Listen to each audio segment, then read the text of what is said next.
You know, the basic outlines of the superhero genre are now so ubiquitous to movie audiences and showing no signs of going away anytime soon that it was probably inevitable we'd start seeing them get stirred into other genres as a seasoning more regularly, in much the same way that prior trends gave us horror romantic comedies or sci-fi buddy cop movies. Brightburn, a family project from the brothers of recently reinstated Guardians of the Galaxy director James Gunn at the screenplay phase. Sorry, I'm just going to say that one more time, just because I really like saying it. Recently reinstated Guardians of the Galaxy director James Gunn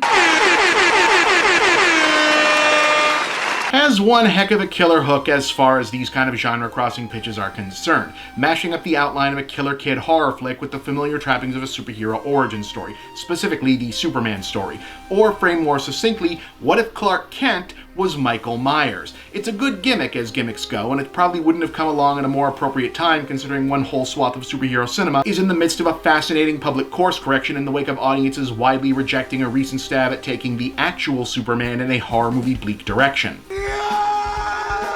But those hoping or maybe dreading Brightburn staging some kind of statement on a revisionist Superman take or the superhero genre period will find the actual film wanting for such depth. It's a grim, nasty, pitch-dark affair clearly assembled by people with a keen grasp of the tropes they're playing with, but it's not really angling to do much more than confirm that yes, you can slot the plot beats of an uh-oh, my kid is a psychopath thriller and the Superman origin into the same screenplay and get a clever feature-length punchline out of it. That's certainly more than enough to be entertaining, but it's hard to shake an eventual sense that it's punching a bit below its weight, you know? In any case, as concerns the premise, Elizabeth Banks and David Denman are the not John and Martha Kent infertile Midwestern farm couple who find a human-looking baby in a crashed spaceship and decide, hey, let's raise him as our own. Coinciding with his 12th birthday, the young man begins to exhibit signs of superhuman abilities, but more problematically, he also begins to exhibit some very regular human signs of being, well, creepy, obsessive, introverted, narcissistic, abusive, prone to violence, acting out. And once he figures out what his true origins are, it sets the stage for a brutal show of power that, as tends to happen with kids like these, is already out of control before anyone realizes it needs to be stopped. And the fact that it's all so familiar, other than the whole Superman thing, is honestly about as close as Brightburn comes to having anything resembling a point or bigger theme about itself, demonstrating an extreme variation on the sadly familiar fact of just how far middle-class white kids can go wrong before the system decides to notice or mom and dad admit that little Precious is anything but perfect and misunderstood, with off-brand Superman standing in for the real-life evil kid superpower of just getting away with everything via privilege. But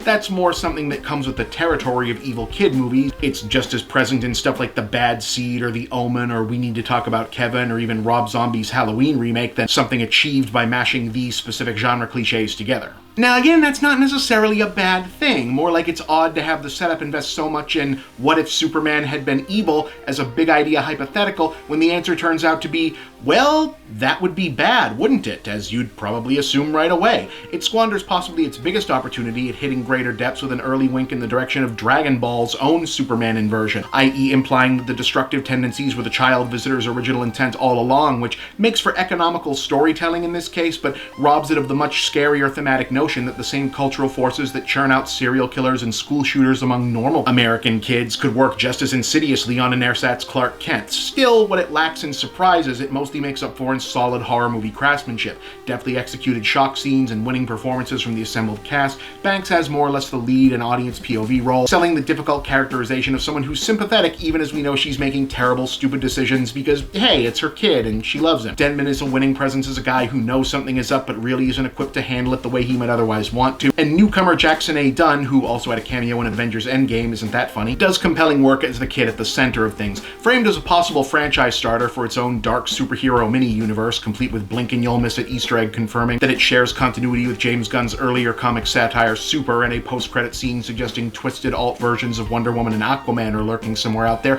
Brightburn has more promise than payoff, but it's an agreeably naughty bit of finger-in-the-eye bleakness that succeeds in its own minor terms. 6 out of 10, worth the time if you've got it.